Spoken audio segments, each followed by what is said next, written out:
from good to great to unstoppable. Relentless. So I'm going to listen to this book today because tomorrow I want to listen to the new book, which wasn't released yet. I'm waiting for it. And if you don't know who's Tim Grover, he's a personal trainer and he trained some of the best athletes in the world. Michael Jordan, Kobe Bryant, and much more. And he uses 3 types of comparators to demonstrate that. The first one, the cooler, then the closer, and then the cleaner, the good, the great, and the unstoppable. This is the 2020 release, so you can hear Tim Grover's notes between the chapters. He's also talking to his co-author, but then they jump to the chapter and you can listen to the narrator. He's a very good narrator. I enjoy listening. The structure is pretty straightforward. He presents 13 traits of being relentless. The book is only 6 hours. I really like the definitions of the cooler, the closer, and the cleaner. One of the next traits has to do with the dark side. You have a dark side that refuses to be taught to be good. I really want to listen to this part. I want to connect more to my dark side. Walking right now to my language school, halfway through the book. He has a lot of stories that he shares when he was working with the top NBA players, Kobe Bryant, Michael Jordan, and a few other names that I didn't recognize. I'm not that big of a fan of basketball, but I still enjoy most of the stories. So far I enjoyed the book. Loads of good reminders, not necessarily tools, things that I can actually implement in my own life, just, I guess, a motivational speech. But I enjoy it. Near the end of the book, well, I enjoy most of it, most of the 13 traits of being relentless. For me, it's like a nice glimpse into some of the best performers and athletes in the world, Michael Jordan, Kobe Bryant, and more names. Most of the stories are really connected to the traits themselves. He always goes back to hard work, and it's not about the talent. He's actually cutting so much excuses, yes, and I personally enjoy it, yeah. Less thinking, less overanalyzing, and doing. You do something, you get the feedback. If you were wrong, admit the mistake, move on. And this is exactly the concepts that he keeps sharing.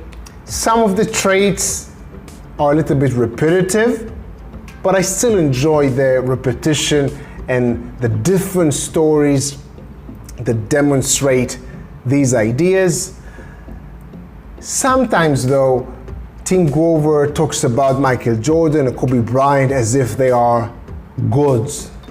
It's a bit too much, even at a certain point, a bit off-putting.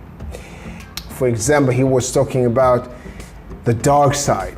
And I was very excited about this part in the book because I'm very excited about getting to know my dark sides and use them and get energy out of them and getting to know myself. And he shared an example about Tiger Woods going with lots of women, not being faithful, and he mentioned that it was his dark side.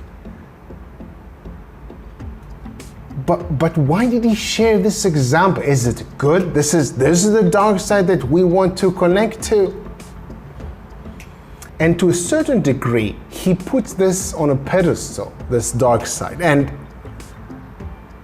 I have nothing against tapping into your dark side, but the examples there were a bit, I don't know, were not helpful and even off-putting. However, overall, I think 80% of the examples are on point. I find very interesting to dive into their minds, especially Michael Jordan, how he behaves, how he responds in a time of crisis. Just finished listening to the book. I did enjoy most of the 13 traits of being relentless. Lots of good reminders because each trait led to the next trait, so it was very easy to listen to. For me, it was like a long motivational speech where Tim Grover was sharing his opinion about these 13 traits. I don't think that all the 13 traits were actually different because there was some repetition. For example, the last one, you don't celebrate your achievements because you always want more. And also another one, you don't have to love the work, but you are addicted to the results. So for me, it's quite similar. It's a different perspective for the same idea of hard work, perseverance, loving the process, doing it, executing, having no excuses. In fact, most of the book for me was pretty valuable because it helps me to eliminate my excuses. It's just, I would call it an excuse eliminator. So overall, knowledge versus power. Starting with knowledge. I think there's value here in the 13 traits.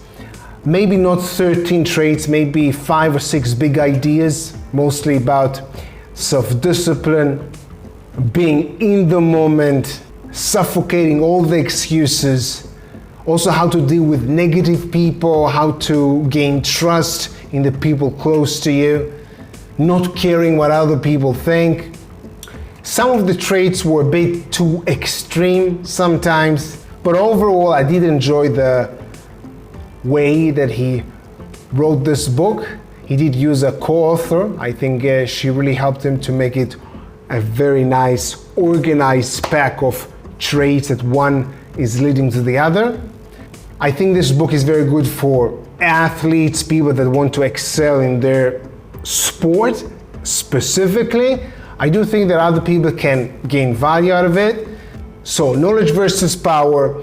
I do see here knowledge about how to tap into the relentless mindset, how to make decisions, how the relentless, the cleaners make decisions, focusing on right now, focusing on execution.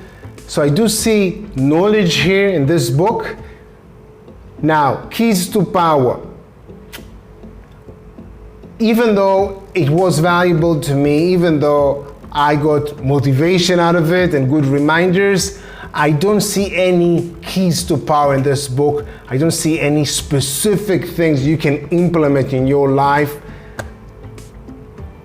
I don't see any practical tools presented in this book. But if you go the extra mile, if you think about your life with these traits, you can probably come up with some things that you can alternate and upgrade in your life, in your mindset. So this is it, knowledge versus power. You do have knowledge here, a little bit less power, and that's it. See you in the next review.